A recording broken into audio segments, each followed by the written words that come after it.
First of all Varaprasad గారు తమరితో మొదలు పెడుతున్నామండి. ఈ రామ్ చరణ్ అయ్యప్పమాల ధారణలో ఉన్నప్పుడు దర్గాకి వెళ్ళడం ధార్మికంగా తప్ప సార్? ఏ విధంగానే తప్ప? అదేమీ తప్పు కాదమ్మా. ఎందుకంటే అయ్యప్ప మాల ధారణ చేసిన ప్రతి వాళ్ళు కూడా శబరిమల వెళ్ళేటప్పుడు ఎరిమేలి దగ్గర ముందు వావర స్వామి అనేటువంటి ఆ దర్గా దగ్గర దర్శనం చేసుకొని ప్రదక్షిణాలు చేసుకొని అక్కడి నుంచి పెదపాదం నడిచేవాళ్ళు అక్కడ నుంచి పెదపాదం నడుస్తారు, చిన్నపాదం నడిచేవాళ్ళు డైరెక్ట్ శబరిమలకి వెళ్తారు పంబ నుంచి. సో వీళ్ళందరూ కూడా అనాదిగా వస్తున్నది అక్కడ వావర స్వామి దర్శనం చేసుకునే వెళతారు. వావర స్వామి అంటే ఒక ముస్లిం ఆయన, అక్కడ దర్గా ఉంటుంది, అక్కడే మొత్తం ప్రదక్షిణలు లక్షలాది మంది అక్కడ నుంచి వెళతారు.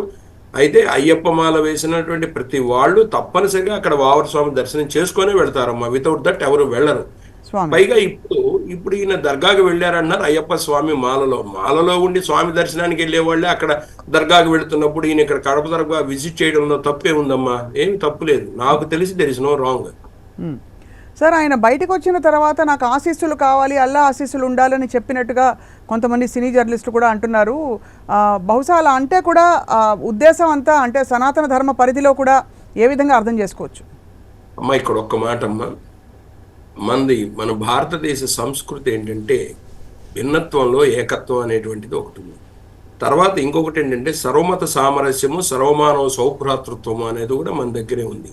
అలాగే పరమత సహనం కూడా మన దగ్గరే ఉంది. మన భారతదేశ సంస్కృతి మన నరాల్లో మనకు అనాది నుంచి ఋషులు నేర్పింది కానీ వేద పండితులు నేర్పింది కానీ ఇవే మన వేదాల్లో చెప్పబడినవి కూడా ఇవే.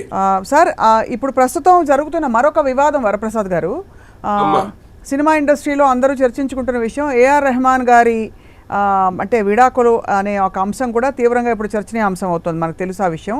అయితే రెహమాన్ గారు కూడా ఆయన మతం మారడం అన్నది ఇస్లాం ధర్మాన్ని స్వీకరించడం అండ్ ఆ టైంలో ఆయన చెప్పబట్టే రామ్ చరణ్ గారు కడపకు వచ్చారనే ఒక చిన్న వ్యతిరేకత కూడా బయలుదేరి ఉండొచ్చు అని చెప్పి కొంతమంది విశ్లేషకులు సినిమా జర్నలిస్టులు అనుకుంటున్నారు సార్. అమ్మా ఇందులో సార్ మన ఈయన ఏఆర్ రెహమాన్ గారు కొన్ని సంవత్సరాల నుంచి కడప దర్గాగా వెళతారు, రెగ్యులర్ విజిటర్ అనేది ప్రతి ఒక్కరికి చాలా మందికి తెలిసిన విషయం అది. అవును.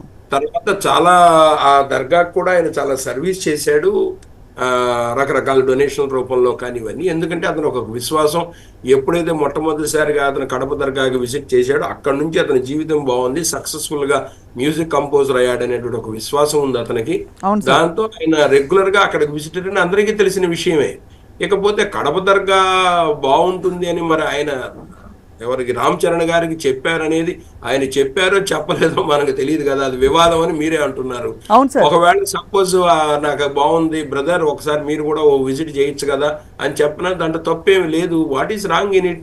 వెళ్ళి చూసినప్పుడు నేను ఉన్నానమ్మా, నేను తిరుపతి వెళ్తే నా ఫ్రెండ్స్ నా క్లాస్మేట్స్ క్రిస్టియన్స్ కూడా తిరుపతి వస్తారు నాతో, ముస్లిమ్స్ కూడా తిరుపతి వస్తారు నాతో.